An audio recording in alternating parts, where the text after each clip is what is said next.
আমাদের পার্শ্ববর্তী রাষ্ট্র বিগত ৫৩ বছর ধরে একটি গোষ্ঠীকে ক্ষমতার চেয়ারে বসিয়ে যেভাবে এই বাংলাদেশ নামক রাষ্ট্রটির সার্বভৌমত্বকে কুক্ষিগত করে রেখেছিল, বাংলাদেশের ছাত্র জনতা ঐক্যবদ্ধভাবে ২০২৪ সালে তার মোক্ষম জবাব দিয়েছে। বাংলাদেশের পক্ষ থেকে আমরা শুধুমাত্র আমাদের প্রতিবেশী রাষ্ট্র নয়, পৃথিবীর প্রত্যেকটি রাষ্ট্রকে একটি কথাই বলতে চাই, আজকের পর থেকে আমার বাংলাদেশের কোন নাগরিকের দিকে যদি কেউ এমন শকুনের দৃষ্টিতে তাকানোর চেষ্টা করে, তবে সেই দৃষ্টি উপড়ে ফেলার জন্য বাংলাদেশের ছাত্র জনতা যথেষ্ট। আমরা আজকে এই মার্চ ফর ফেলানির পক্ষ থেকে শুধু একটি কথাই বলতে চাই, আর যদি আমার কোনো ভাই কিংবা আমার কোনো বোন আমাদের ওই সীমান্তে ওই তারকাটায় তাদের লাশ ঝুলে থাকে, তবে আমাদের আজকের যে মার্চ ফর ফেলানি, সেই মার্চ ফর ফেলানি ওই তারকাটাকে উদ্দেশ্য করে মার্চ করবে।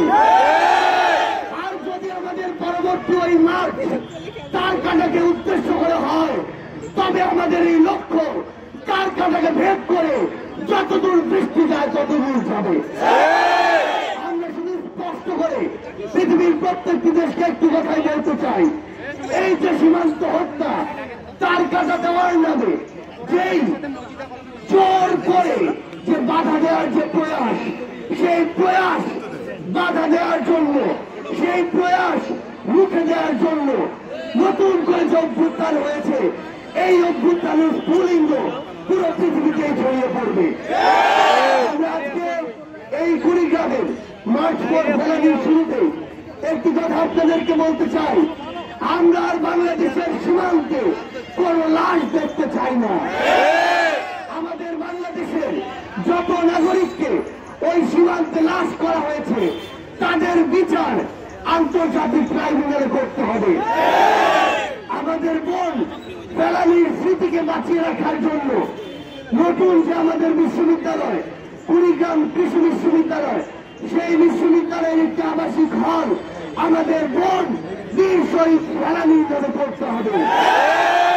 আমাদের সীমান্তে যে মরণঘাতী অস্ত্রগুলো ব্যবহার করা হয়, চুক্তির মাধ্যমে সকল প্রকার মরণঘাতী অস্ত্র ব্যবহার নিষিদ্ধ করতে হবে।